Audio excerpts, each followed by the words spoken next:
Meu nome é Daniel. Eu vou começar dando uma definição de agente, que é um sistema computacional que habita um dado ambiente, sente e age nesse ambiente, e ao fazê-lo, realiza um conjunto de objetivos ou tarefas para o qual foi projetado. Ou seja, agente é definido como qualquer entidade que pode perceber um ambiente através de sensores e agir através de atuadores. Agora uma definição de inteligência artificial. Fora do contexto de sistemas, IA é a inteligência similar à humana, exibida por mecanismos ou software. Dentro do contexto de sistemas, são os sistemas inteligentes que contêm características associadas à inteligência no comportamento humano, como compreensão de linguagem, aprendizagem, raciocínio e resolução de problemas. Inteligência artificial distribuída estuda as técnicas e mecanismos com o objetivo de resolver problemas em um ambiente composto por várias entidades, que são os agentes, que colaboram entre si. Esta área enfatiza o estudo das ações e interações entre essas entidades. A inteligência artificial distribuída está preocupada essencialmente com a resolução de problemas, onde diversos agentes resolvem subtarefas e se comunicam numa linguagem de alto nível. Ela pode ser dividida em dois grupos por foco. O por soluções, que é na resolução distribuída de problemas, o RDP, que utiliza o conceito de agente para simplificar a solução de um problema, focando especificamente no problema, e o por foco no agente, que são sistemas multiagente. São estudados os meios apropriados para organizar os agentes, incluindo os conceitos organizacionais e mecanismos de comunicação, e tem como foco principal os agentes, suas propriedades e a cooperação entre eles. Agora a definição de sistema multiagente. O sistema multiagente é um conjunto de agentes que interagem em um ambiente em comum. Ou seja, são sistemas compostos por múltiplos agentes que exibem um comportamento autônomo, mas ao mesmo tempo interagem com outros agentes presentes no sistema. As principais características de um sistema multiagente são: cada agente possui informação incompleta do sistema, o controle do sistema é distribuído, os dados são descentralizados e a computação é não sincronizada. Agora, a motivação do sistema multiagente, a motivação da utilização desse tipo de sistema. A maioria dos problemas encontrados são distribuídos. O sistema multiagente oferece potencialmente uma maior rentabilidade de recursos para problemas onde o conhecimento ou a atividade é distribuído. Permite uma interface cooperativa entre o homem e a máquina mais natural, em que ambos funcionem como agentes do sistema.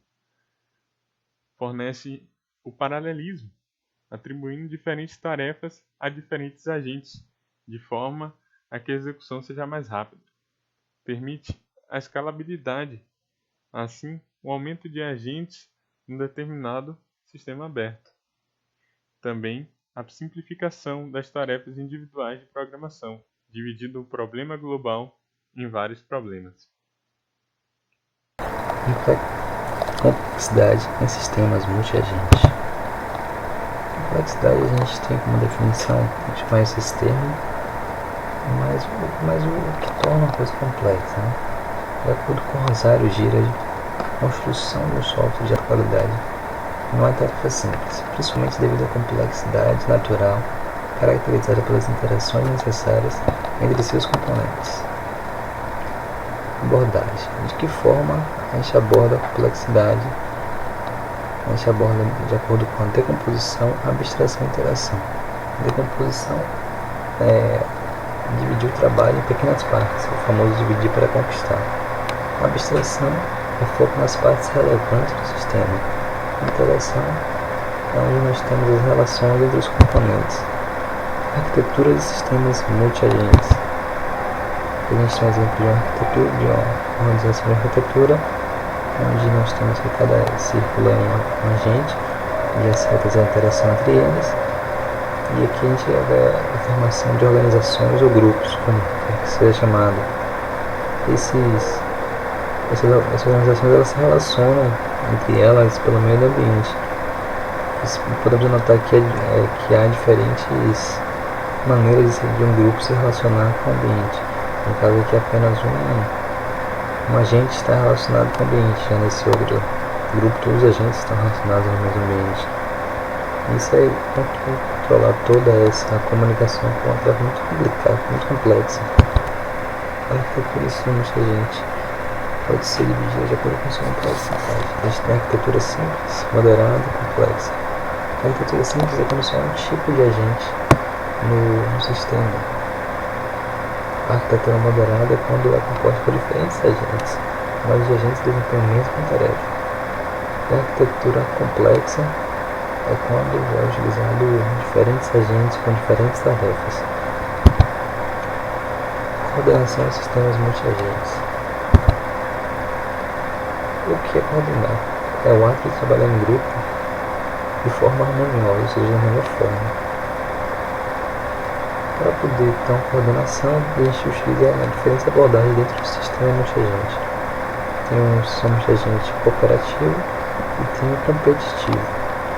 No sistema multiagente cooperativo, é onde os agentes se comportam de maneira a incrementar um globo, caso sua função é menos relevante naquele sistema.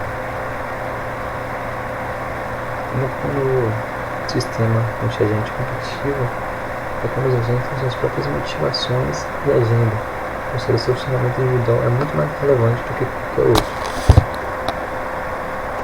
A coordenação do sistema multiagente está relacionada diretamente com a maneira com a relação de dependência entre os agentes. Eles têm relações independentes e unilateral dentro da dependência recíproca. Na relação de dependência independente é quando há um sistema multiagente que não há um dos agentes não depende um do outro. A dependência unilateral é quando apenas um agente depende do outro, mas é uma relação recíproca. E tem uma relação mútua também, que é onde os dois agentes precisam um ao outro para poder existir e desempenhar sua função. E temos a dependência recíproca, é quando um agente depende do outro, mas não depende diretamente. Por exemplo, um primeiro agente depende de um segundo agente. Esse segundo agente depende de um terceiro agente. Ou seja, o primeiro agente ele depende do terceiro agente com a dependência recíproca. Meu nome é André e eu vou dar seguimento à apresentação de sistemas multiagentes. A comunicação entre agentes é uma característica que os agentes inteligentes usam para atingir os seus objetivos. Ela é basicamente dividida em três partes: vocabulário, ou ontologia, linguagem interna e linguagem externa. O vocabulário é uma espécie de dicionário que os agentes usam para consultar os conceitos que existem no domínio dos agentes. Mais para frente nesse vídeo nós vamos ver um pouco melhor como funciona essa questão do vocabulário ou ontologia. A linguagem interna, ela é uma linguagem de programação baseada em lógica de primeira ordem para a codificação de dados simples. Ela também é conhecida como linguagem KIF, que significa Knowledge Interchange Format. A linguagem externa, ela serve para encapsular a linguagem interna para a comunicação ser mais eficaz, nos casos que isso seja necessário. A linguagem externa é também conhecida como linguagem KQML, que significa Knowledge Query and Manipulation Language. Agora passamos para o tópico ontologia. O que são as ontologias?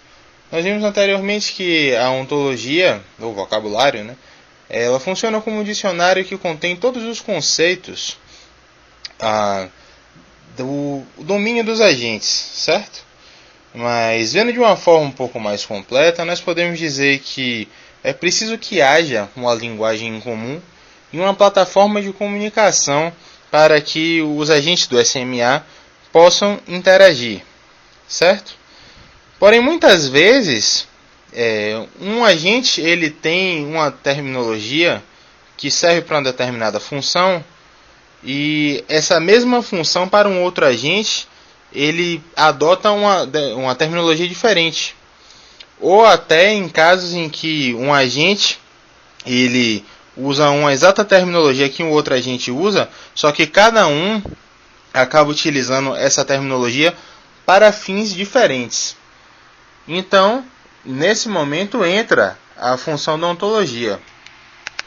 A ontologia faz com que essas expressões, que têm significados diferentes, passem a ter o mesmo significado para qualquer dos agentes. Nós temos basicamente 4 tipos de ontologias: a ontologia genérica, a ontologia de domínios, a ontologia de modelização e representação e a ontologia de aplicação. A meta-ontologia, ou ontologia genérica, ela serve para definir termos genéricos que são usados como base para definir termos compostos, que vão ser utilizados pelos agentes futuramente. As ontologias de domínio, elas são baseadas nas ontologias genéricas, mas elas se especializam numa determinada área do conhecimento.